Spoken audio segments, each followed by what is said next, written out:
Арт-терапияның келесі қағидаты бұл оқушы өз шығармашылық жұмысы арқылы әлемді таниды, зерттеушілікпен айналысады.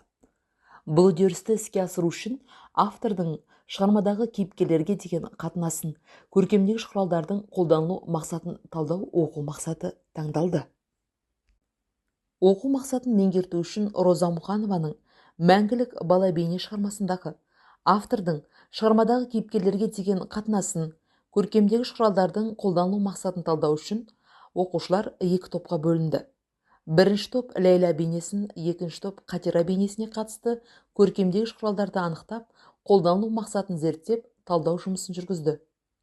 Осы тұста оқушылар өз шығармашылық жұмысын коллаж арқылы рәсімдеді. Өйткені коллаж олардың талдау жасау, зияткерлік және рефлексиялық мүмкіндіктерін арттырады. Берілген бұл Қатираның бейнесі. Бұл бойынша біз 8 көркемдегіш құрал таптық. Енді біріншісін Нұртөре айта кетеді. Ең біріншісі бұл эпитет, оның ішінде ол жүйрік ой. Жүйрік ой бұл жерде Ләйланың қайтыс болғаннан кейінгі Қатираның бірден жаман ойға салынуы, оның өзінің қайтыс болған жерінде жата берсін, менен басқа ешкім білмейді ғой деген оймен автор оның осындай жүйрік оймен өзінің ойын ойлаған жеткізген. Табылға эпитет ащы тіл, яғни ол Қатираның аузынан шыққан сөз, ол Ләйлаға қатысты өзінің жаман ойлары және де және оның қандай жаман екенін, қандай мүгедек екенін айтқан кезде осы эпитет ащы тіл қолданылған.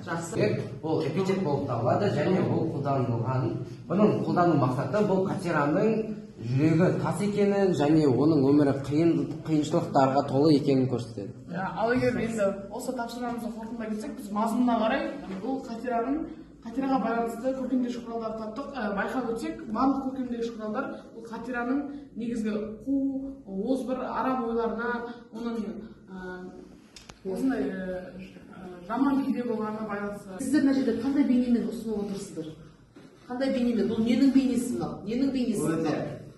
Бізде Құтанның не суреті?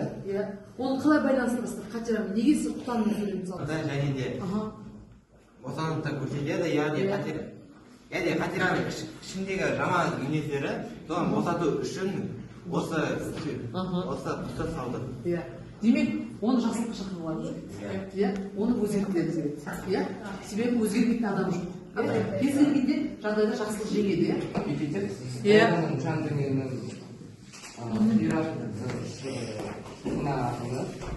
көрсетеді, мақсатында қолданады. Жақсы, ағай. Қыз жүрегі естіп кетті фразеологиясын. Қаншалықты қызға сөздің қатты тимегенін және де осы өмірдегі қиындықты көрсетеді. Ләйланың өміріндегі айтып кетіңіздер, ол қыз, ол Ләйла бұл жерде кейіпкер, Жақсы, бір сұрақ енді. Неге оны жүрекпен бердіңіздер бұл коллажды? Себебі нені білдіріп тұр? барлық қиындық адамның жүрегінде болады. Ләйланың жүрегі ма бұл?